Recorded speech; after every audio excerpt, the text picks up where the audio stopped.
to Miraculous Thinking. I'm your host, Elenique Marie, and with me, the beautiful Crystal Ann Compton. Hi. And we're back to talk some more human design. Crystal, I'm so excited. I'm excited too because this is about me. It's all about you. No, I'm joking, but we are going to be talking about generators today and Yes. manifesting generators. We're going to Mm-hmm. dive really deep into the type of human design that this is. So, traits. We're also going to talk about some famous people, honey, that are Yes, generators or manifesting generators. And so, I am so excited. And I think today we are also going to get into the profiles. we are. And we'll save that for when we get there, I guess. But I'm so Yes. interested to learn more because I ran my chart. And of course, if you want to run your human design chart, go to eleniquemarie.com. Scroll down just a little bit. There's a little form you can fill out. It'll generate your chart and you'll have all this information. But like I notice different things on my chart and I have no idea what it means. And so the profiles, that's one of the things I want to get into because I have no idea what it is. Perfect. And Okay. we will. Well, before we get into everything, we just want to remind everybody that if you're watching on YouTube, don't forget to subscribe, like, comment. Any kind of interaction we have on YouTube helps the algorithm, and that helps Mm-hmm. us to grow. So please do that. If you're listening to us by audio, I just have a question for you. Have you reviewed us yet? I mean, Yes, we need a review. A review would be we do. so great, especially if it's a good review. A little Yeah, five-star review is so special. So, it is. if you have some time, give us a review. It really does help us to grow in terms of the podcast. And we also have a Facebook community, nice, small, and sweet. We are growing though, and if you want to join us, then all you have to do is search for Miraculous Thinking on Facebook, ask to join, and we will let you in. Any other admin stuff that we have to get to before we dive into me? No, we're good to go. Okay, well, we are talking about human design. In our Mm-hmm. previous episode, you told us a little bit about, well, actually, a good deal about what human design is, why Mm-hmm. it's important, why it is a synthesis of a lot of different systems, the I Ching, astrology, I think you said Vedic and Yes, Vedic astrology, Kabbalah. Kabbalah, Right, quantum physics, right. the I And Ching. this Yeah, system allows us to get a really broad, expansive, but also intricate and deep understanding of our nature. But importantly, what I learned from you last week was that this helps us to understand our strategy. And our strategy is how we ought to respond or create in life. Like some of us have to wait, some of us have to be invited into projects, other that's right. people have to respond, other people initiate. So that was so interesting because you can take that little bit of information and apply it to every area of your life, your strategy. Correct. And strategy is, if I'm honest, I think it is the most important thing in all of human design.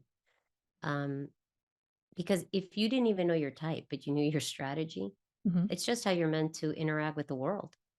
How to know what you need to know, when you need to know it, and how to know when to respond and how to respond.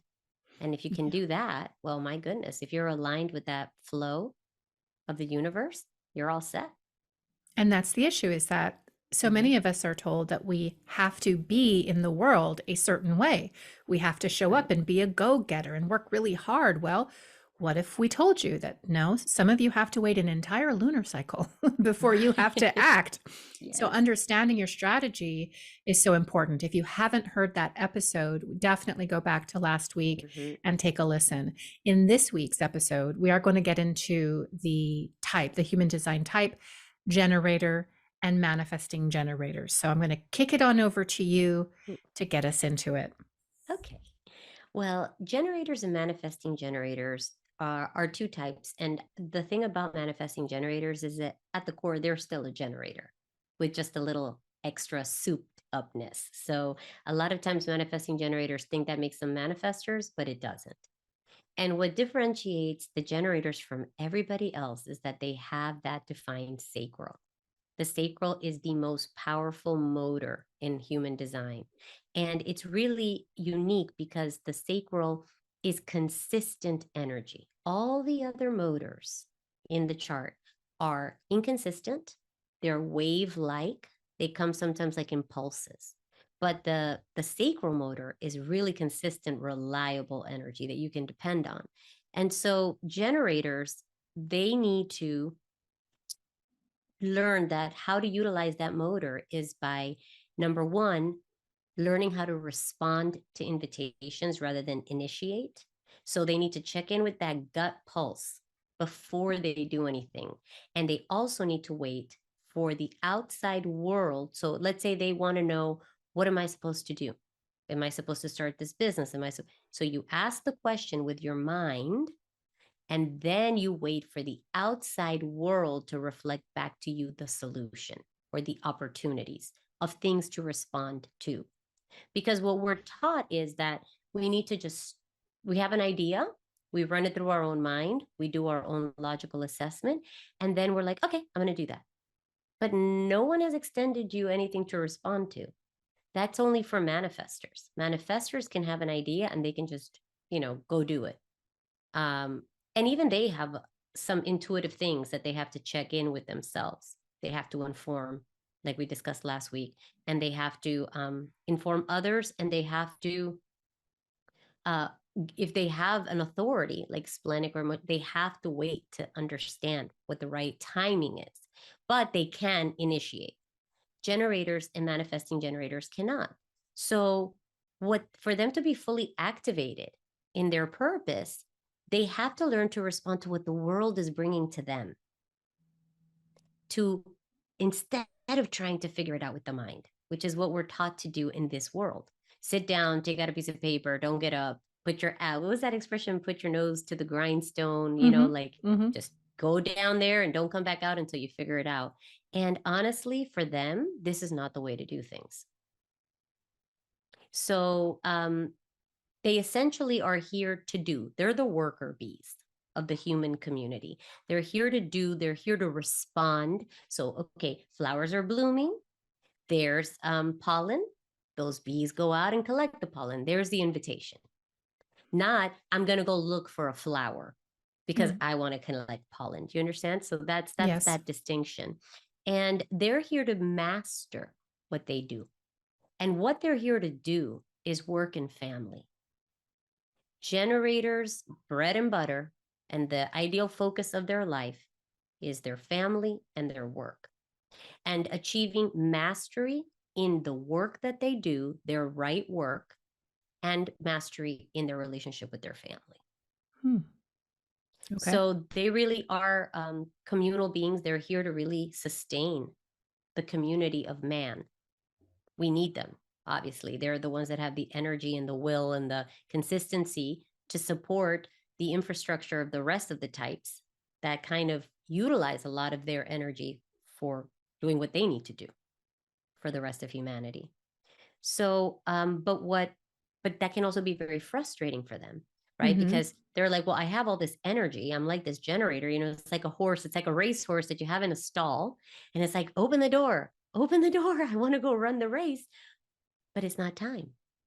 And so for them, it can be very frustrating to sit and wait for something to respond to. And what ends up happening is that they will give up too soon because of frustration of waiting, or act before they should, and Mm-hmm. then later regret what they've done and become disillusioned, burnt out. And they're going, why am I so burnt out right now? Why, I thought I wanted to do this. And even when they realize it's not the right thing, then they don't know how to quit that not right thing that they started. And so they keep overriding that sacral gut that's telling them you're drained because you haven't found the right work. When a generator feels drained, they haven't followed the right work. Okay. That's pretty simple. That's a really good guidepost for somebody like me, a generator. So if I'm feeling Mm-hmm. drained, burned out, overwhelmed, I'm not doing the right thing. Period. Correct. That's Okay. it. Something's not aligned. Something's not aligned because you are built for energy. You are built to run that long race and pretty much only need to sleep 3, 4, 5 hours. Boosh, and I still believe everybody should sleep a certain normal amount of hours. I think that our society glorifies people sleeping 4 hours, and it's not healthy. It's not good for your brain. But aside from some, Tibetan Buddhist monk that's in a, delta state of meditation regenerating, that maybe they don't need that amount of sleep. The average person needs a certain basic amount of sleep. So generators are built to exhaust themselves. And if they don't exercise enough, if they don't move enough, they will then develop issues sleeping. They will have insomnia. They will have poor sleep. They'll have racing minds, and all it is just this nuclear bomb of energy that they are, that's just ricocheting around inside their body and has nowhere to go. And then you put your head on the pillow, and the energy is like, are you kidding me? I don't think so. Go walk 2 miles, and then we'll go to bed. So for generators, it's extremely important to be physically active. Very, very important. They need to wear themselves I out. feel very attacked. I'm, I'm No, I'm sorry. joking. I'm joking. I just know that that is true. But as a generator, I always default to completing projects, things on my list, my to-do list, or my Mhm. creations that I'm trying to get off the ground. And I'm always putting exercise on the back burner. I was just in Europe last Mhm. month and I walked, I don't know, 8 to 10 miles a day. I loved it, loved it, loved it, loved it. I slept really well. I didn't Mhm. have to do any of the other things that I normally do. And I'm just like, I really thrive when my body's moving. Like, I actually enjoy it. But when I come home and I immerse myself in my work, I'm just like, okay, that, meditation can go on the back burner, exercise, Mhm. I have to drink water. I just don't do those things to take care of myself. That is I want to do a reset in 2023. I've got to change that. I agree, and I agree. I also have that where when I get enthralled in work that I'm doing, um, everything else kind of falls away, and I have a lot of rationalizations for why I'm not doing it. But the truth is, that we have to be more patient with ourselves in terms of change, because all growth happens through discomfort, and you are in a process whenever you're trying to set that new habit and be consistent with it. There's been all these years of you doing it the other way. And so anytime that you achieve success, even if you just worked out one time this week, celebrate that. Put the focus on the doing instead of the not doing. Because more, as we know, what we focus on grows. So as you focus on the fact that you did do that one walk, or even if you just walked around your yard at 6 o'clock at night, just went around the house 4 times, be like, wow, I did that and I didn't do that yesterday. So I think that for generators, having that compassion with themselves, that they can't they can't do everything perfectly all the time for everyone and everything, I think that's very important, and it's a necessity to give them peace, because otherwise you're just going to burn themselves out trying to do what everybody expects, including society telling you need to walk, you need to exercise, you need to eat healthy, you need to meditate, because that's what a good successful person does you Right. know Even that's a conditioning.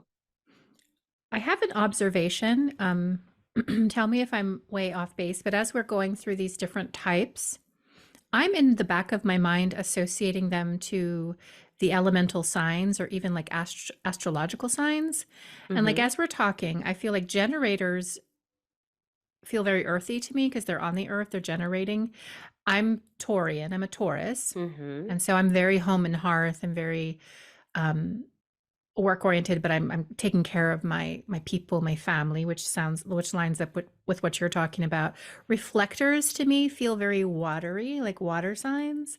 Mm-hmm. Projectors, I don't know if they're fire, but I know they're moving that energy. It's just flowing through them, right?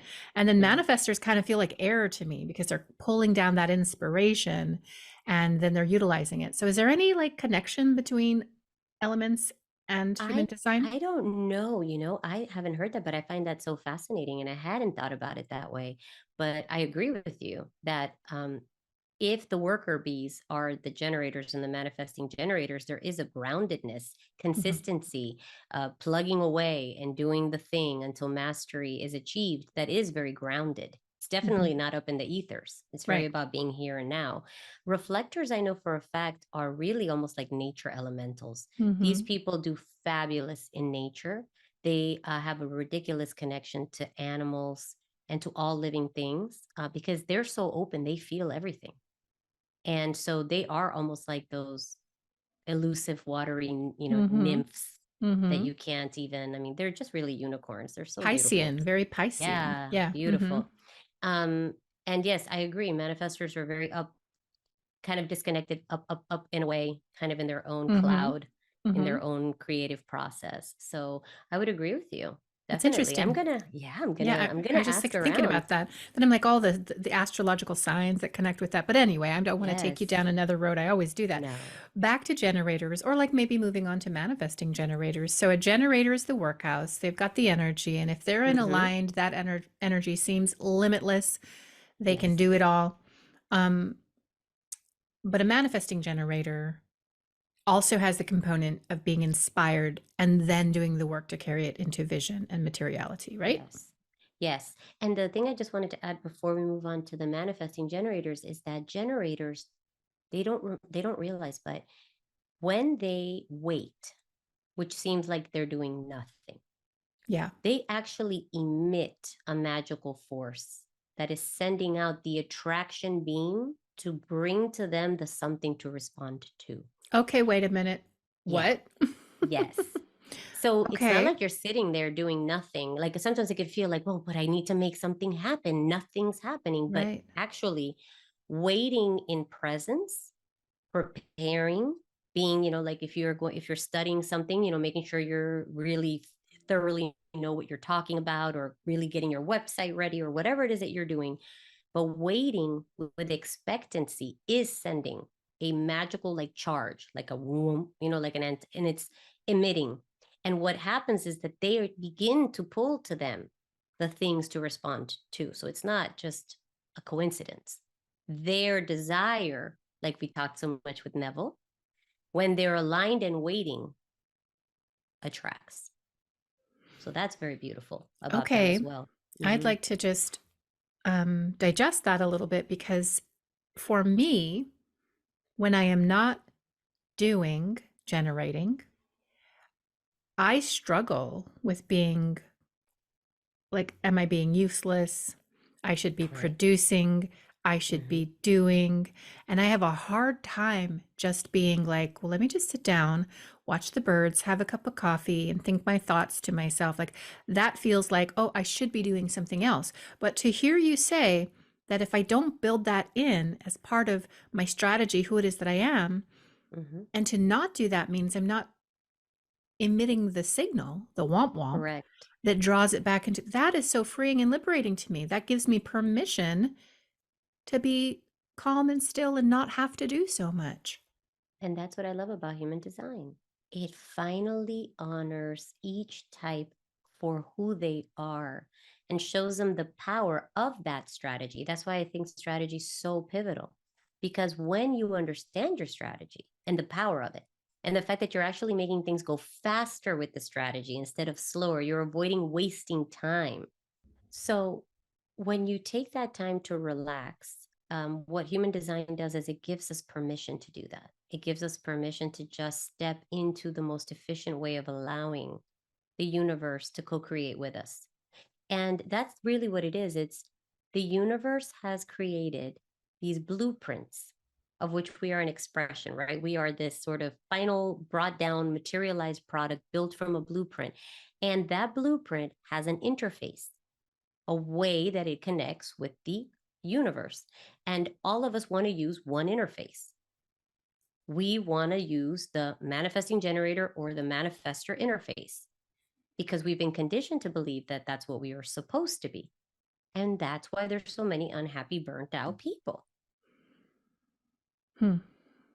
Okay, thank you for that. That's so helpful. I Welcome. mean, You're I'll welcome. just, if Jeremy's like, aren't you supposed to be doing X, Y, and Z? I'll just be like, no, I'm just emitting a signal right now. Just let me be. Yeah. I'm womp Jeremy, womping. I'm womp how womp dare you? womp. Well, before we move on to manifesting generators, do we know of any like famous generators that make sense to you too? Wow. Yes. I wanted to get some names for you for today. So, for example, famous generators are Deepak Chopra, Bill Clinton, Carl Jung. Hmm. I know, right? Yeah. Kim Kardashian. Not a surprise there. No. The Dalai Lama. Madonna. That makes sense too. Yeah. Yeah. Elvis Presley, Oprah Winfrey, Oh, okay. and Margaret Thatcher, to name a few. Oh, Those are wow. a few generators. And when you think about them, you can see that, but like Albert Einstein, I was surprised by. Yeah, because he would seem to be like the idea guy, right? Yeah, I would have thought he was, if anything, a manifesting generator, if he was going to be a generator, but God knows he worked tirelessly his entire Hmm. life and he found his right work.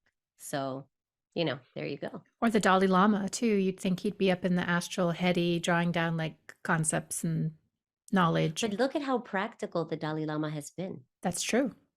and how much he's done, by being that very grounded, practical person that goes into these areas where he's the outsider, right? He's coming with this very far out sort of, and he's just accepted he's a citizen of the world. Right. So I think, like John Lennon, I also thought like John Lennon, like he seems so like, but think about all the prolific work that he did, even after he wasn't with the Beatles anymore, and how Hmm. much writing and poetry. And, so these are producers, and he was producing in his right work, music Hmm.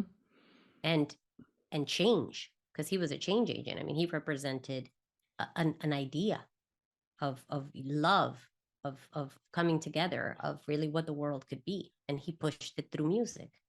Yeah. So all these people are very, very interesting. So Einstein and John Lennon are also generators. Correct. Okay.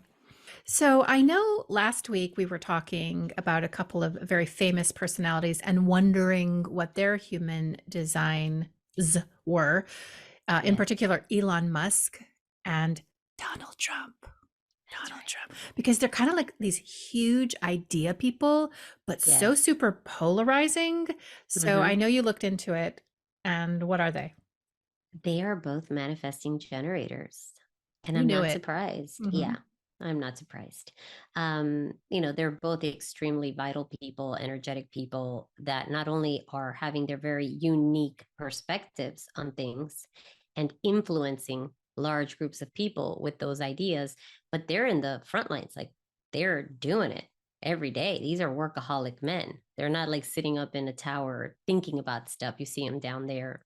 So I'm not surprised. That's Yeah. guess what it can look like. Yeah.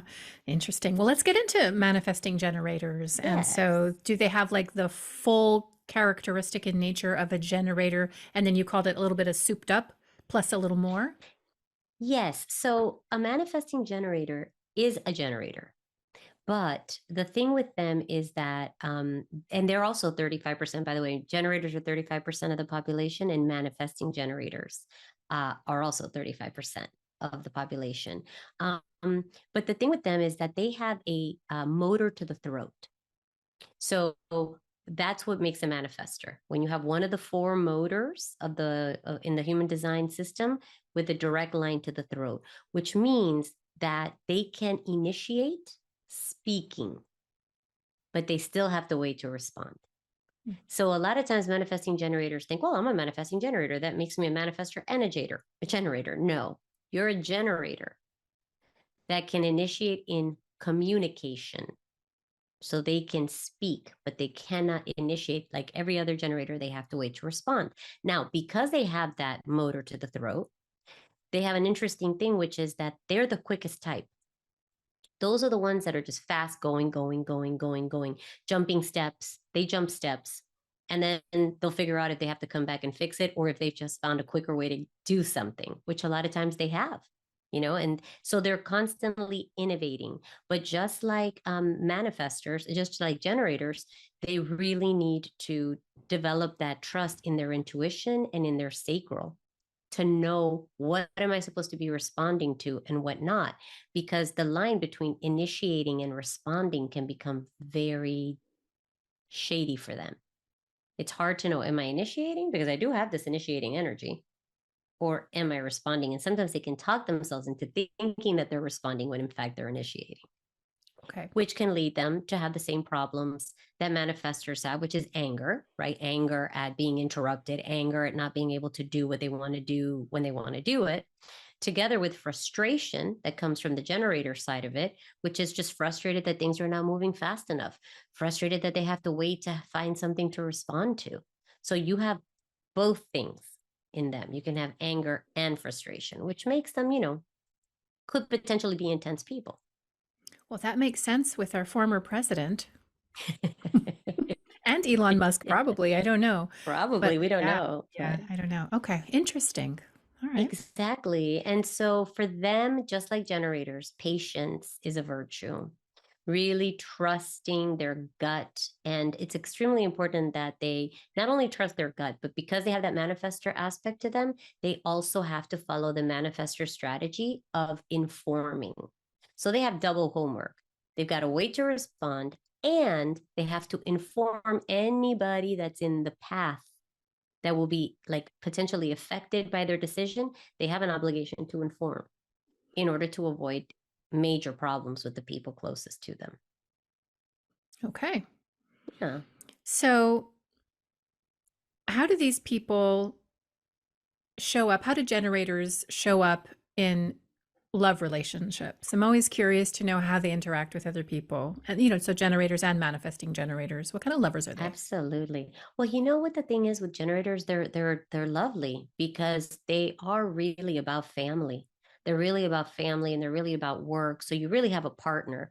And generators are really the team players. So there will be a team player with you. Like if you have a generator, partner that's balanced, right? Not conditioned to not be. This is a person that's going to be there toe to toe with you, really, like spreading responsibilities and everybody doing like what each one has to do. But I think that in order to love a generator, of, to the best of your ability, helping them connect with that sacral response and trusting, especially with a manifesting generator, trusting that they do have this internal inspiration and not judging them or making them feel bad because they're inspired to do something that doesn't make sense to you. So just holding space for their uniqueness will make for a much happier marriage between or relationship between a non-generator type and a generator type. Because if you want them to be like you, they're not. And making them feel guilty or wrong for being who they are just creates more anger and frustration, which is never good in a relationship. Would you say that So a manifesting generator, the idea guy plus the one who has the generator to get it done, is they can also be maybe moody or mercurial, like in their head, moving around the energy? they can be. I think manifestors have that the most probably of all the types because they're just so much in their own internal experience. But again, which we will talk about shortly, you have profiles, which also affect how type expresses, right? So just because you have a type doesn't mean. So I think of it as, and my teacher, Karen Curry Parker, she always says, if you think about your type as your character, then your strategy or your profile is your specific role. So character is mom, Mhm. right? Played by, no, character is Crystal, the role of mom. So how Crystal is filtering through the role of mother to express the essence of Crystal.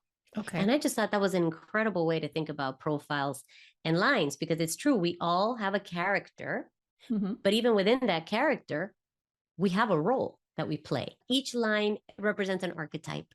Mhm. And those archetypes are the ways that these characters are filtered through into specific roles that they need to play for themselves and for others.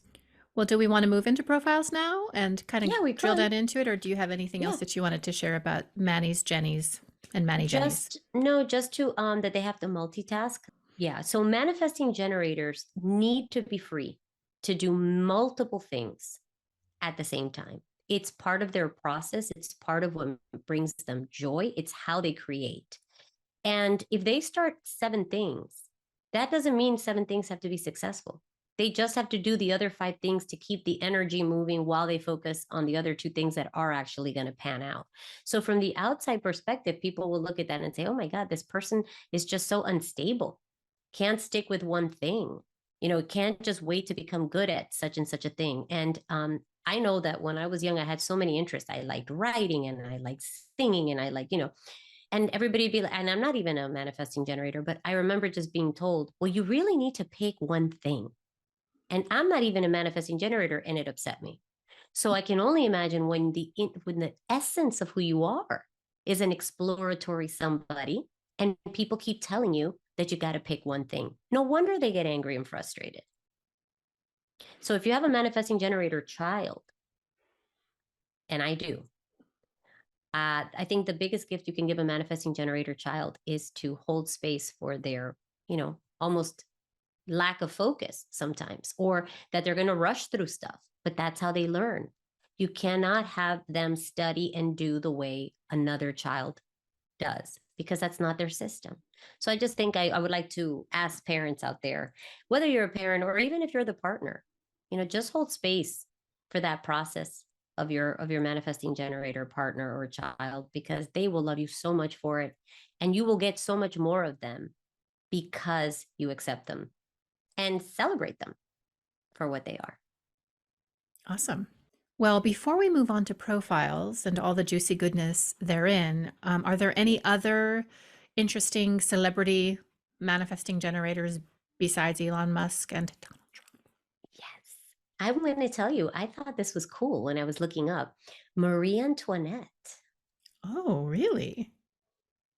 Well, I mean, she made cake popular She did. She did. and the color baby blue and pink. I mean, she really affected fashion. I Hmm. mean, so much fashion was affected by her. So I thought that was cool. Frederick Chopin, the pianist, Hmm. Hillary Clinton. So her husband's a generator and she's a manifesting generator, and that makes sense. Marie Curie, Sigmund Freud. So interesting that Carl Jung and Sigmund Freud are both generators of a Hmm. different type, Mahatma Gandhi. Oh, okay. I get it. That makes sense too. Hmm. Yeah. Jimi Hendrix and Jackie O.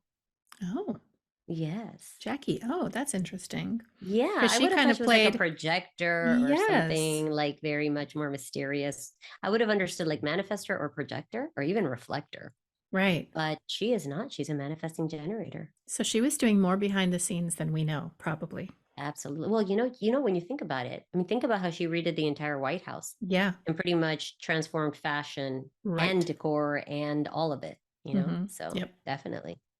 Yeah, Interesting. That's a awesome. little bit Okay. together. Moving on from, and by the way, for those of you listening or watching, we are going to get to reflectors and projectors next week. So hang Yes. on, we're going to get to you if that's you. But for now, let's get into profiles. Why don't you give us kind of a summary of what a profile is? And well, you kind of already did. We're the Hmm. character, the human design is the character, the Crystal Ann Compton, and the profile is the role that we're playing, correct? Correct. All That right. is right. And so what you'll notice when you look at your profile, it's made up of two numbers, right? Those two numbers are the where your sun, your conscious and unconscious sun is located, right? And the conscious sun is based on the day of your birth, and the unconscious sun is where the sun was about 3 months prior to your birth. And basically the conscious sun, or the first number, tells you the element of your personality that you are aware of. You're probably aware that you're like this, but the unconscious aspect of your personality, you probably aren't aware of. You're not aware that this is part of who you truly are, although friends and family might recognize it. If you were to ask them, describe Crystal, and they may say, well, she's like this or she's like that, and they might get it right. And so the interesting thing about the numbers is that a lot of times they're opposed. In other words, you might have like one investigator, which is a person that wants to investigate, and three, like you, which is the quote unquote what was used to be called the martyr, which is the person that's just going to go and do it and learn through doing, which are kind of opposites in a way. And so it's kind of like they're built like that so that you can achieve synthesis and mastery between these types. These two aspects of self are there to teach you how to bring out the best of both of them, synthesize them, and then when you do, then you have this incredible like experience of your maximum potential. So that's why I love the profile lines, because they really tell us so much about, and again, the conscious, it's a way of working with those themes in your life that you experience through profiles.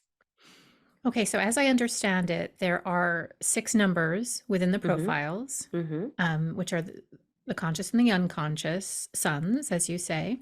Can you take us through what those numbers are and explain them Yes. to us? Okay. Absolutely. So, line one in quantum human design is called the resource, and in traditional human design, it's called the investigator. And this is a person that needs and feels safe when they have information. They need to know it all, or they're not comfortable. Line twos are called traditionally the hermit, and this type needs alone time. They really need time to be alone and to sort of integrate the lessons and the learnings. And when they have that rest and when they withdraw, they actually emit a signal like generators do when they're waiting for the universe to give them something to respond to. And what they emit is a signal that makes people seek them out, call them out of hiding to give whatever it is that they're meant to contribute. So that's line twos. Okay. Line threes are called the explorer slash martyr. And this person really needs to experiment. They need to make quote unquote mistakes in order to learn. And there's really no getting it wrong for them. They don't get it wrong. They just learn by doing. And sometimes it works and sometimes it doesn't. And that's their path to learning. Line four are called the stabilizers or the opportunists. And they're here to build the foundation of friendship, and they need to form part of a network, and they need to share. They're very much, they're the first line in the transpersonal part of the I Ching hexagram. So this is all about community. We're starting to get into relationship as community. And so these are people that they really need a strong, stable foundation. They're not going to jump from one thing to the next. They will only go here after they looked for all the potential things that could go wrong. So they're very stable people. That's why they're called the stabilizers. Line five is called the heretic or slash the visionary leader. And these people are sort of karmic mirrors to others. They're really the people out here that they can see the future, what's supposed to happen. And people oftentimes project onto these people. So you either see them as a savior or you see them as a devil. It's never, one way or the other.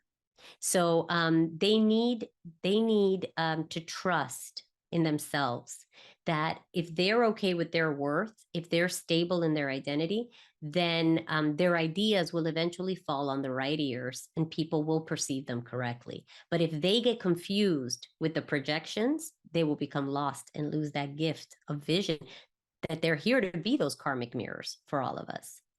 And the last one is the line six, the adept or the role model. And the purpose of that archetype is that they're meant to be an embodiment. They themselves have to embody what it is that they're here to share with the world. So it's really the talking your talk and walking your walk and inspiring people by being an example of what is possible. And so the first phase of their life from birth till 30, they behave as a line three, making a lot of mistakes, getting it wrong, and then or getting it right. And then the next 20 years from 30 to 50, they call it up on the roof. They kind of withdraw and process and then synthesize their learnings. And then at 50 plus, they're able to come back into the world with all of this wisdom that they've garnered from the things that they've done, things that work, didn't work. And now they're here to sort of show people by being their authentic self what's possible when you are authentically yourself and living in integrity and living in alignment. And so you can have combinations of this, right? Like 1 6 6 2, right? No, one, you don't have 1 6, but you have 6 2. or 1-3. And so what it does is that there's an aspect of you that you understand consciously and one that's asleep or that you're not aware of. And it's through the experiences that come into your life that you learn to balance these two things. So for example, in your case, because I know that you told me you're a 1-3, Hmm. if you have the one line, which means you're an investigator, it means that, yeah, you have to do your research. Okay, you do your research, but then at a certain moment, you just have to make that leap and try it and be okay if it doesn't work. It's okay. It's just feedback. It's just something. And so the less you judge yourself and the more you see every time, okay, I did my research, I prepared, I did what I needed to do, and now I did it and it worked or it didn't. Thank you. And so when you honor that process and how you're here to support the world, which is by doing that research and sharing what you've learned, sharing the things that you've done that didn't go right, and telling people how to do it better. Hey, man, don't do that. I did that. That doesn't work. Let me show you what does. That's your gift. That's what you're here to give the world through that archetype of the investigator and the quote unquote martyr, which I hate that word, but you know what I mean, That makes right? a lot of So, sense. Yeah. Hmm. right. Yeah, it And does. that's kind of what the profiles are. And that's why I think that it's so beautiful because these elements are just, they're just aspects, of a human story. We all have all these archetypes, but we just have them in different proportions. Like when you think about politicians, we always have like there's people we think about, like when we think of the Dalai Lama and we think about Gandhi, you think spiritual leader. It's an archetype. It's a man. It's a man that has done a lot of spirit, but it's a human being, but we label them under archetype spiritual master, right? And then you've got the people that everybody loves to hate. And those people are like, oh, I hate this person. This is the heretic or whatever. So we all have, and we all play roles. We all play these roles. And sometimes they change and sometimes they stay the same.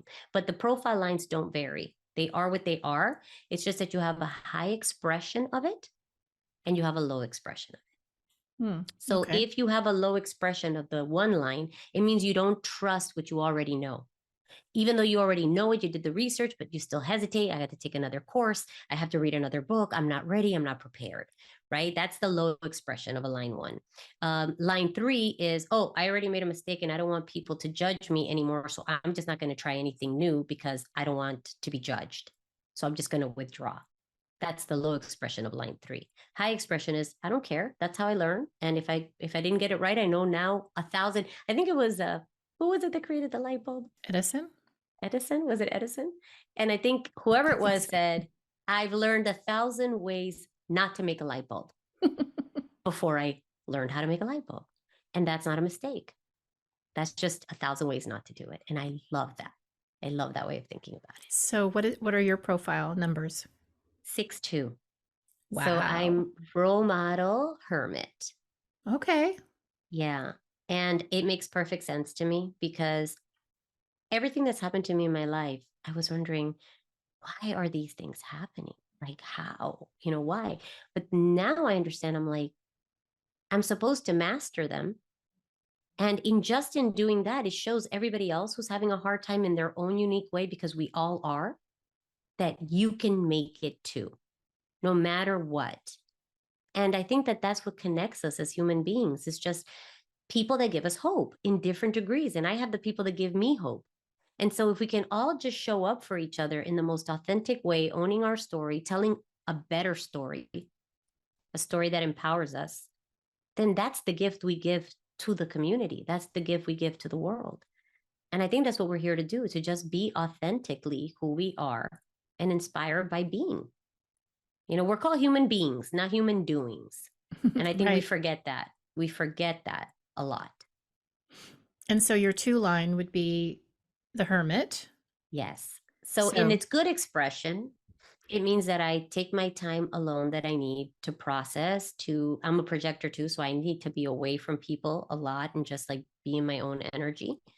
Um, in the negative expression, I can become very comfortable being alone and isolated and not wanting to go out, not wanting, I didn't even know there, in a way, other than the fact that I was going through chemotherapy and had to wear a mask in the hospital, I had no idea, in a way, that there was COVID. Do you know what I mean? Like I was mhm. so comfortable just being locked up in my house, reading books and being with my son and doing whatever. Like I feel like, okay, like, oh yeah, I miss some people, but I didn't miss them. Like I think other people were really having like severe emotional mental health issues at the isolation. I did not feel isolated at all. And I was in a foreign country, Right. So I think that that two line can be powerful, but it can be dangerous because being okay being alone too much it can be negative. It can. Okay. Anything else we want to say about the profiles? I have one other question before we end, which is going to take us probably 10 minutes, but Okay. yeah. No, I think that that's the core of the profiles and just understanding that balance. And of course, then later we're going to get into next week the centers and the Hmm. gates and the channels, like sort of those main centers and the Right. gates that are in there. Briefly about the gates and the channels, but only because once you know your profile, and then you know a little bit about what gates you have and what centers you have open or defined, I think that's going to be very valuable for people to start to begin to understand themselves in a deeper way. Awesome. Well, I can't wait. That sounds fantastic. One thing I noticed in all the information that I got when I ran my chart was something called a not self theme. Correct. So I don't know that we've touched upon the not self theme. And so, can you tell us what a not self theme is and then explain the different themes to us? Absolutely. So, what we talked about at the beginning with the manifestors, not self theme, is anger. And anger is not, I don't think it is what we think it is all the time. I don't think it's anger like, "Arr." I think it's just like, wow, like we talked about so many times, when you're in that flow of doing what you do and you're immersed in a project or something, and people come and interrupt you 22 times to ask you questions that they can solve on their own, you get angry because it's killing your flow. Hmm. So I think that the manifestors, because they have that quiet communication, internal dialogue, and then somebody doesn't know that and keeps, hey, can I ask you a question? Or they just start talking to you when you're reading and you're like, oh, just let me read my book. So I think anger is the not self theme, meaning that they're not balanced when that happens. But I think that's pushing it because I think sometimes you're allowed to be angry when you get interrupted. I don't Sure. I don't like calling it the not self. I think it's called the pissed off self theme to me. Okay. It's like, you know what I mean? It's Yeah. like I don't want to do it. So for generators, the Frustration. not yes, they get Right. frustrated. And for manifesting generators, it's anger and frustration. I know. And for projectors, it's bitterness. Bitterness because they feel invisible, they feel unseen, um, and like they don't know who to deliver their message or their wisdom to. And for reflectors, it's disappointment because they see what's possible and it hurts them to have to reflect back what's actually going on a lot of the time. So they see the potential and then they see reality and there's just such a disappointment. So if you find that you're feeling really disappointed with life, you're either, as a reflector, you're either with the wrong group of people or you're living in the wrong community and you need to get out of there and find one that allows you to have something else that you're reflecting back that's making you feel inspired. So that's what those Okay. self not self themes are. Interesting. All right. And so I like that you draw the difference between, I mean, you're feeling the emotion of that, and that's not necessarily bad. But the reason we need to know this is because we can identify the emotion. When I'm feeling frustrated, I can go, oh, Yes. aha, somewhere along the line, I've clicked out of alignment. I'm not doing what I'm supposed to be doing. And so let me get back to where I need to be so I don't feel the frustration. Not that feeling frustration in situations doesn't happen and isn't okay, but it's Mm-hmm. always our clarion call to say, hey, get back into your self theme or Yeah, whatever and your you call it. self theme is happiness, right? And creativity and joy and Yeah. aligned creation and just feeling carried by that wave. And so when you're not, something needs to be looked at. And I think it's very good because I remember that. I remember feeling that when I was younger. Really just this sense that you're like invisible. You have all these ideas and nobody gets them, and it just makes you bitter and hopeless and all these things. And when I realized I didn't need anybody else to validate me to myself. And I just became comfortable validating myself within, my self-worth, suddenly everybody was asking for advice and seeing me, but it came from within. And so that the bitterness was the catalyst to go inside and say, no, man, this can't be, this cannot be. I mean, why am I bitter? So much to be happy about. So where is this coming from? And really to heal that. Okay, so manifestor's not self-theme is anger. Mm-hmm. Generator's not self-theme is frustration. A Mm-hmm. Manny Jenny is anger and frustration. Yes. Projectors have Bitterness. bitterness, Mm-hmm. and then reflectors have disappointment. They're sad little Yes. fairies, and they're sad about it. Yes. Oh Yes. no. Okay, so good to know. So much information. I mean, I So know that much. in these episodes, we're kind of just scratching the surface. It doesn't even feel like it because we're going into a lot of information, but it's Mm-hmm. just scratching the surface. And I can't wait till next week where we get into the gates and all of the other things because I'm looking at my chart and I'm like, this looks open. That doesn't look open. What does that even mean? I have no idea. But we will also talk next week about the projectors, the yous of the world, and the reflectors, the Trisha Cars of Yes. the world, Yes. and who they are and what they bring to the table. And so this has been Mm-hmm. so, so very fun. And I just feel like we should say that Elenique Marie does offer session work in which she uses quantum human design, hypnotherapy, and a variety of different tools and resources to get you together. And so if you want to learn more about her sessions or to work with her directly, especially if you're a woman, then go to eleniquemarie.com. That's eleniquemarie.com. And also, again, if you want to pull your own human design chart, no matter when you're listening to this, go to her site, scroll down a little bit on that homepage, and you can get a free chart for yourself and learn all of this stuff about yourself. Yes, I really hope that people do because it really is a gift that you give yourself. And like I said, if you know your type and you know your strategy, you know 90% of what you need to know. The rest of the stuff is just really cool to know and helps you navigate like human relationships and your purpose, which is beautiful. But if I can just encourage anybody to just know this, it's life changing. So, for anybody out there right now who's interested in learning more about human design, just the basics, like I've got this book, it's by Chetan Parkin. I don't know how to say that name. I It's just haven't called read that one. Human Design. I mean, it seems like it's not human design for dummies, I would imagine, but I mean, it seems pretty simple for me to understand, which I appreciate. But is there a book that you would recommend for Well, beginners or I'm interested so people? biased because I love my mentor, Karen Curry Parker. So I love her. The Human Design Workbook, she just released this book a Okay. couple months ago, and it really takes you through everything. And it's a little workbook. So that's what I love about it because it gives you the ideas, but it helps you work through your chart with this book. And also, like I mentioned last time, I hope that by January 1st, I'll have the course that I've been working on, Hmm. that people will just be able to watch the videos and, get the information that I'll have on my website. So it'll be like a little introductory course into human design that I hope will be also fun with the graphics and simple explanations that they can utilize. Awesome. I can't wait. Yeah. So much fun. All right. Well, we just want to remind you we have a Facebook group, Miraculous Thinking. You can also write us if you have questions or commentary. Sometimes people write us and ask us questions about the things that we're covering. We love to hear it. You can write us at miraculousthinking@gmail.com. Don't forget to subscribe, follow, review. We really appreciate it. And until next time, have a beautiful day or evening, as the case may be. Bye, guys. Bye.